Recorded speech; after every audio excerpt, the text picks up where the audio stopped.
Hello my people, welcome back to your channel Mr. Madras. In the year 2022 alone, about 750k or 7.5 lakh Indian students moved abroad from India for higher studies. These students wanted a higher return on education, superior quality of education and to escape from the hyper competition in the Indian system. To address the overseas aspiration of Indian students, in a historical move, the University Grants Commission or UGC has approved the top 500 universities to set up their campus and operations in India equivalent to that of their home country. How will the foreign universities operate and what degrees will be offered in India? How will these be valued in India and abroad? What are the pros and cons of this, and will the mammoth Indian student population really benefit from the foreign university setup here? What is the path forward? Let's watch all of these in detail today. Let's jump right into this episode.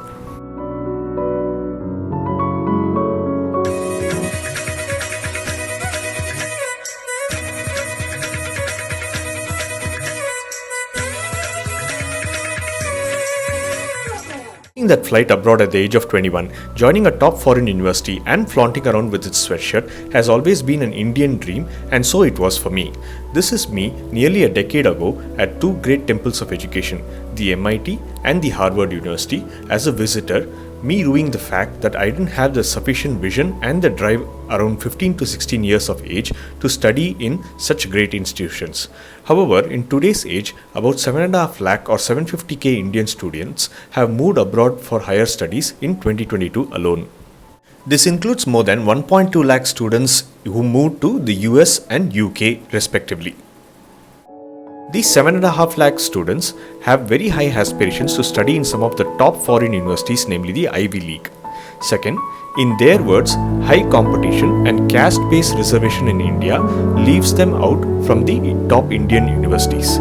Third, the foreign education system is perceived by them as more enriching compared to the Indian equivalent.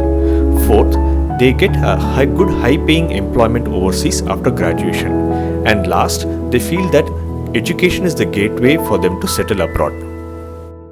In a historical move that could make these students turn their heads around, in October 2023, the University Grants Commission or UGC of India approved the setting up and operations of foreign higher educational institutions or FHEIs. On 16th October 2023, the University Grants Commission approved the UGC setting up and operation of campuses of foreign higher educational institutions in India regulation. Under these regulations, UGC will be permitting the foreign higher educational institutions to set up campuses in India. A significant number of those watching my channel are students between 18 and 24 or parents above 45. So, I'm going to cover this topic from a students and parents perspective and less about how the university should be set up or the regulations around it. You can study in a foreign university in India that has secured a top 500 position in the global rankings either at overall level or in the subject-wise category. However, which agency's rankings will be considered is not clear yet. Second, you can study courses at a UG, PG, doctorate and postdoctorate levels. Third, education imparted in India will be the same as that of the main campus of the foreign university.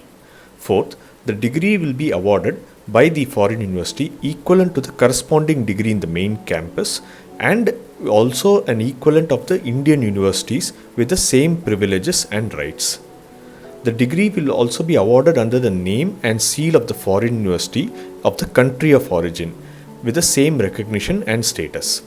Fourth, the students can also move to the main campus if there is freedom for mobility from the campus in India to the foreign university. For example, students in the first year in India can move to the main campus from the second year onwards and so on. Fifth, no programs will be offered 100% online or 100% open distance learning mode. Everything will be physical in presence.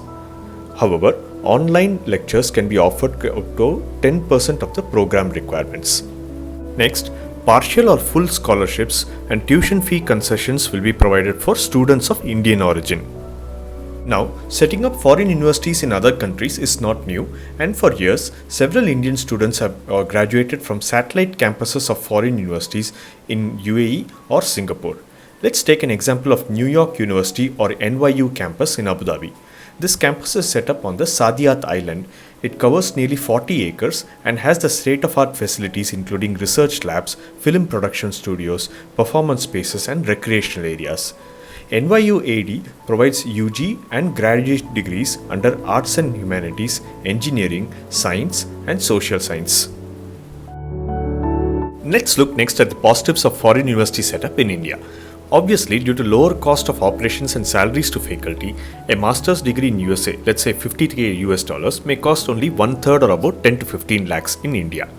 Then, students can stay in India without the struggles abroad, ranging from high living expense, adjusting to food and culture, loneliness, depression, and so on. Then, students can be saved from scam colleges abroad, particularly in countries like Canada. Fourth, according to a press article, no reservation will be applicable in the foreign universities, implying autonomy in admissions.